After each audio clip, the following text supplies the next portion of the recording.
Hanya hitungan hari jelang sidang perdana kasus pembunuhan berencana Brigadir Yosua, Verdi Sambo mengubah sejumlah keterangannya. Lewat kuasa hukumnya, Sambo mengaku tidak meminta Barada Eliezer untuk menembak, tapi hanya menghajar Yosua. Sejumlah argumen baru ini pun dinilai jadi siasat Sambo untuk mengelak dari tuduhan pembunuhan berencana. Memang ada perintah FS pada saat itu yang dari berkas yang kami dapatkan, itu perintahnya adalah hajar Cat. Namun yang terjadi adalah penembakan pada saat itu. FS bahkan mengakui skenario tembak-menembak dilakukan di rumah Duren 3 untuk menyelamatkan RE dan FS meminta saksi. Jadi di fase yang ketiga ini, fase penegakan hukum ini FS sudah meminta saksi RR, KM, dan PC untuk menyatakan kejadian yang sebenarnya. Berkas dakwaan sudah siap. Tapi tersangka otak pembunuhan berencana Brigadir Yosua Verdi Sambo mendadak ganti cerita. Padahal sidang perdana kasus ini kurang dari sepekan lagi. Versi yang ini berubah dari cerita tersangka Eliezer dan Ricky Rizal saat rekonstruksi pada 30 Agustus lalu. Karena pada saat itu keduanya mengaku mendengar perintah tembak dari Verdi Sambo. Sebagai ajudan dengan pangkat rendah, Eliezer terpaksa patuh. Bahwa perintah yang disampaikan kepada klien saya bukanlah hajar, tetapi perintah menembak. Itu catatan pertama. Jadi kata-kata detailnya begitu ya, memang detailnya Baradae mengaku perintahnya adalah menembak, tidak ada kata menghajar. Tidak ada. Memang sudah tidak kaget karena dari rekonstruksi saya sudah dibantah. Tetapi perlu kita sampaikan, minta dukungan dari publik bahwa Richard Eliezer tidak akan berubah BAP-nya dan tetap akan konsisten. Nanti kita cocokkan dengan alat bukti yang lainnya. Kuasa hukum keluarga Brigadir Yosua khawatir perubahan versi cerita Verdi Sambo ini bisa memengaruhi keterangan saksi-saksi lainnya. Siapa yang mau menguatkan keterangan dia? Kuat Ma'ruf. Siapa lagi? Romer katanya di luar. Nah nanti makanya kalau ada keterangan saksi yang lain yang berubah, nah inilah yang kita harus jaga ya. Jangan sampai nanti karena memang KUHP mengatakan di pasal 185 huruf angka 1, keterangan saksi adalah yang disampaikan di persidangan. Jadi masih ada kemungkinan untuk ada perubahan keterangan saksi nanti dari Ricky Rizal. Nah ini yang harus kita jaga nih, jangan sampai nanti di BAP ngomongnya di perintah nembak, tiba-tiba ngomongnya nanti di persidangan ngomongnya hajar. Sesuai Kitab Undang-Undang Hukum Acara Pidana, perubahan keterangan Verdi Sambo tak serta-merta bisa jadi alat bukti jika tak didukung dengan bukti maupun keterangan lainnya.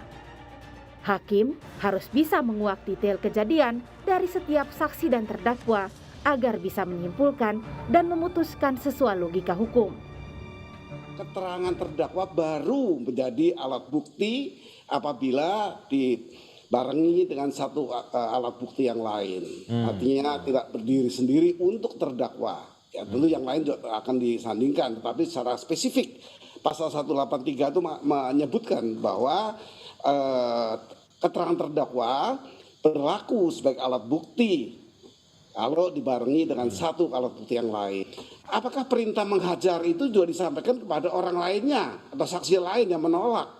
Misalnya, apa nanti perintah kepada saksi lain yang menolak itu kata-kata yang tepat dari pengertian menghajar atau menghajari menembak atau menembak itu memang dari jarak jauh, itu dikrossek seperti perintah pasal 183 lagi tadi. Pengamat hukum menilai perubahan versi cerita Sambo kali ini diduga jadi salah satu cara Sambo untuk menghindari tuduhan selama ini sebagai aktor pembunuhan berencana terhadap Yosua.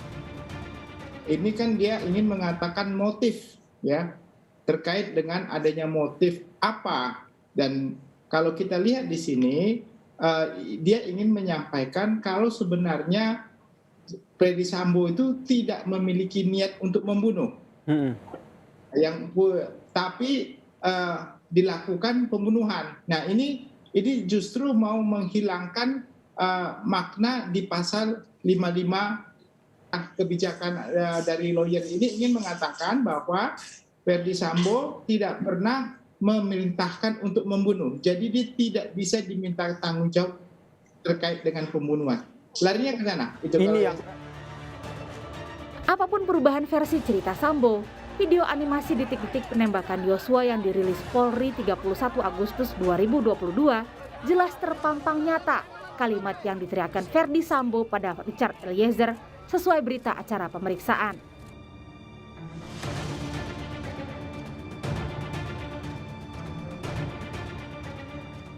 Woi, kamu tembak. Kau tembak cepat. Cepat woi, kau tembak. Pukul 17:12, Eliezer pun menembak Yosua 3 atau 4 kali. Di visual animasi tersebut, Ferdi Sambo juga menembak ke arah Yosua setelah ia jatuh tertelungkup ditembak Eliezer.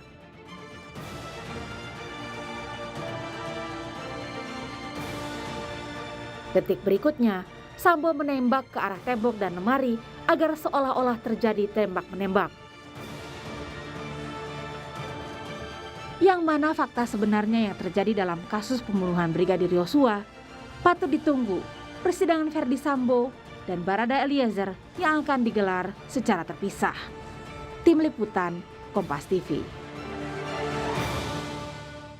Nah, bagaimana situasi ini bisa mengungkap mana yang sebenarnya terjadi? Lalu bagaimana pengadilan bisa mengadili dan menjatuhkan vonis sesuai fakta yang terjadi? Apalagi nanti akan dikontraskan dengan pernyataan justice kolaborator atau pengungkap fakta Barada Richard Eliezer. Kita akan berdiskusi siang ini dengan Asep Iwan Iriawan, mantan hakim yang juga pengamat hukum pidana Universitas Katolik Parahyangan. Kang Asep, selamat siang Kang. Ini berubah lagi 4 hari aja sebelum sidang dimulai. Pertanyaannya sebenarnya untuk orang awam ini gimana? Kan sudah ada BAP sebenarnya yang masuk ke pengadilan. Lalu juga apakah nanti alat buktinya harus disertakan? Ini gimana mekanismenya Kang? Ya kalau ngomong di luar itu bukan bukti mengikat, bukti bebas. Ya siapapun apalagi yang ngomong pengacaranya gitu kan, satu itu. Kedua, kalau yang ngomong adalah terdakwanya memang katakan itu, sekali lagi, buka 189 ayat 3. Keterangan terdakwa hanya berlaku bagi dirinya sendiri. Di persidangan itu minimum 2 alat bukti.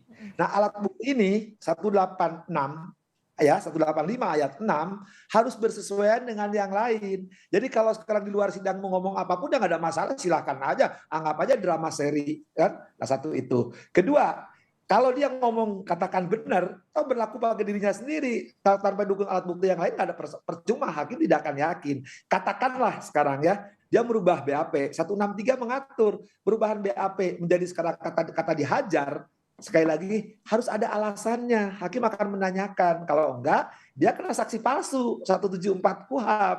Jadi sekali lagi, kalau ngomong ada apapun juga ya dihajar, itu kan orang bisa dihajar, kalau menghilangkan nyawa, kan cara menghilangkan nyawa dihajar tuh sampai bisa ya, ikutin aja sekarang maunya ya dia apapun juga lah, kan kita udah paham lah sejak awal drama seri ini. Tapi kita lihat nanti di ruang persidangan ya, kata dihajar itu dari dia kan berlaku bagi dirinya, apakah bersesuaian dengan yang lain, kan yang lain juga ada ya yang gini. Kalau dipatah lagi saya tanya, apakah seorang kadif propam yang memeriksa polisi boleh nggak menghajar orang?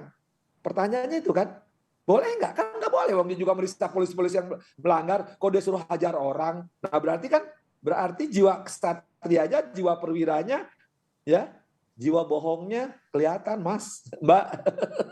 Oke, ini tapi kalau nanti di persidangan ternyata dia bisa menyampaikan 2 alat bukti untuk mendukung kesaksian bebas di luar persidangan ini, gimana Kang Asep? Ya, minimum 2 alat bukti. Jangankan 2 alat bukti, 1000 alat bukti pun kalau hakim nggak yakin, ya nggak bisa. Kan logikanya sederhana. Tadi pertanyaan terakhir saya, kok seorang kadif propam suruh menghajar? Apa urusannya? Ya, si RE dengan almarhum, kok suruh hajar? Apa urusannya gitu kan? Dia teman sekamar, teman makan bareng. Wong dia kita ikuti pernyataan, dia harga dirinya tersinggung, ada pelecehan seksual. Kenapa nyuruh orang lain? Kenapa nggak dirinya sendiri yang melakukan? Atau apalagi saya kadif propam, kan dia harus melakukan prosedur hukum. Kenapa nggak dilaporkan? Kenapa ngajak di Magelang? Apalagi kau ikutin surat dakwaan yang sudah beredar sekarang kan, udah diingatkan oleh salah satu suruh lapor, malah enggak, malah direncanakan. Jadi kan ada uraian, ada fakta-fakta yang nggak valid, yang nggak nyambung, loncatan berpikir. Tapi ini kelihatan kok. Nanti hakimnya nggak bisa dikadalin kok hakim kalau beginian. Nanti ditanya bisa diberi dengan pertanyaan juga kontinuitasnya. Sekali lagi dia katakan hajar, kita ikuti aja dihajar. Tapi kalau mati menyebabkan kematian berarti dia memerintahkan kepada RE untuk apalagi kalau dibuka berita acara atau dakwaan kan. Oke, ini tapi ini kan berarti bisa langsung masuk sidang di hari Senin. Nah, tapi sidangnya kan sebenarnya Verdi Sambo dulu, baru Richard Eliezer sebagai justice kolaborator. Pernyataan dari pengacara Verdi Sambo ini akan jadi kerugian nggak Kang Asep untuk Richard Eliezer yang didakwa atau disidang setelah Verdi Sambo di hari Selasa? Ya kan makanya aneh konferensi pers kok pengacara. Nanti di ruang sidang ini udah Senin itu sidang untuk Sambo ya, acaranya pembacaan dakwaan. Nanti kalau pengacaranya isu dakwaan itu tidak cermat, tidak jelas, silakan ajukan eksepsi. Kalau ada eksepsi kan ada tanggapan jaksa, ada putusan selah, ada 3 minggu lagi tuh sidang ya, baru itu pemeriksaan ditolak eksepsinya, baru pemeriksaan ya. Dan pernyataan Sambo itu kan nunggu semua periksa saksi ahli diperiksa baru dia yang minggu keberapa gitu. Tapi kalau dia memberikan pernyataan konversi pers, sekali lagi pernyataan di depan pers, di depan umum, ya kita hormatilah, namanya juga cari tambahan. Ini juga nantinya kan akan di persidangan ini untuk mengetahui sebenarnya penarik pelatuk yang mematikan Yosua ini siapa. Nantinya kalau di sidang bisa diketahuikah Kang Asep penarik pelatuk dari misalnya hasil uji balistiknya? Ya bisa pemeriksaan setempat. Nanti kan di ruang itu, di ruang tamu itu kan ada FS, ada KM, ada RR, ada PC, ada RE. Di ruang segitu itu ya akan ditanya siapa penarik pelatuk. Sementara udah mengakui, saya disuruh dia nembak. Selesai kan nggak mungkin tiba-tiba dia nembak kok nggak ada urusan kok dia nembak. Kalau ada permasalahan sejak awal juga ikuti pernyataannya si FS itu dia harga dirinya tersinggung ya, terjadi pelecehan seksual, kan persoalan dengan RE nggak ada, nggak mungkin tiba-tiba RE melakukan perbuatan, katakanlah dihajar, kemudian juga ditembak, ya versinya apalah ada membunuh, ya kan nggak mungkin tiba-tiba, logikanya kan nggak masuk, masa tiba yang nggak punya persoalan dia melakukan tindakan, ya apalagi kalau ada tindakan, katakanlah tiba-tiba tindakan, lah masa diam saja KM, masa diam saja RR, apalagi FS, jadi udahlah kita udah paham kok. Oke, ini juga yang penting adalah hakim karena akhirnya dia yang menjadi punya kuasa dan untuk meyakinkan publik. Kang Asep, ini track record dari 9 hakim yang sudah terpilih untuk persidangan di minggu depan ini bagaimana Kang Asep? Ya, yang pertama saya berharap, sekali lagi harapan, tapi kalau lihat track recordnya juga, hakim-hakim ini kan berpengalaman di kota-kota besar. Artinya perkara pembunuhan itu, ya perkara 340, 338 itu mereka sudah sering. Jadi udah tahu, tidak hanya perkara 338, perkara lain itu ketika terdakwa perkaranya diseplit, dipisah satu sama lain karena jadi saksi mahkota, itu mereka nggak bisa dikadalin. Makanya kita berharap hakimnya jujur, tetap mengingat pasal 185 ayat 6. Ketika kalimatnya jelas sekali 185 ayat 6 ya. Hakim sekali lagi dalam menilai ya alat bukti harus ada kesesuaian satu dengan yang lain. Harus ada dengan barang bukti, latar belakang dari saksi. Karena nanti FS ini kan baik sebagai terdakwa maupun sebagai saksi dalam perkara lain ya, jadi nanti kan kerja sebagai terdakwa, omongan dia nggak berlaku sebagai terdakwa karena hanya berlaku bagi dirinya ya. Kedua, kalau dia sebagai saksi ya terdakwanya yang lain ya, kan ada 4 lagi nanti, katakanlah sesuai dengan yang 4 itu ya, atau yang 3 gitu kan, itu juga hakim akan menilai ya. Maka ingat, hakim harus dengan sungguh dan hati-hati objektif menilai. Nah itu hakim udah berpengalaman ketika ya dikadalin oleh saksi, oleh terdakwa ya, hakim bukan kadal lagi, mereka udah dinosaurus kok. Tapi nantinya ini kan kalau Richard Eliezer sudah menjadi justice kolaborator, itu nanti pengakuannya akan mendapat poin lebih baik nggak sih di mata hakim, Kang Asep, dibandingkan dengan terdakwa-terdakwa lain? JC itu yang berwenang menilai JC bukan pengacara ya, tapi lembaga yang ditunjuk oleh undang-undang namanya LPSK. Di situ ada tahapan-tahapan, ada assessment. Jadi dia nggak mungkin nggak jujur, nggak mungkin dia bohong, nggak mungkin kalau dia bohong, ngomong dia nggak jujur, nggak mungkin lahir JC oleh LPSK. Kan terbukti si PC kan nggak jujur, nggak berani menerangkan, nggak keluar PC-nya kan karena surat keterangan. Jadi yang bohong itu siapa, yang jujur itu siapa? Sekali lagi, keterangan JC itu nggak sembarangan. LPSK diberi kewenangan oleh undang-undang. Jadi ketika LPSK mengeluarkan itu berarti sudah melalui tahapan, berarti sudah benar dan tepat. Jadi kalau sekarang ada pihak-pihak mengatakan suruh jujur JC, ya kalau bukan lembaga berwenang, belajarlah tentang kompetensi. Kalau nggak berwenang jangan banyak omong, lebih baik diam, ketahuan bodohnya itu. Oke, jadi kita akan nantikan sama-sama pekan depan di hari Senin, Selasa, Rabu untuk persidangan kasus ini. Sekali lagi semoga semuanya jujur dan terbuka dengan baik ya Kang Asep, karena ini sangat dinantikan oleh publik. Kang Asep, terima kasih sudah bergabung hari ini di Kompas Siang, sehat selalu.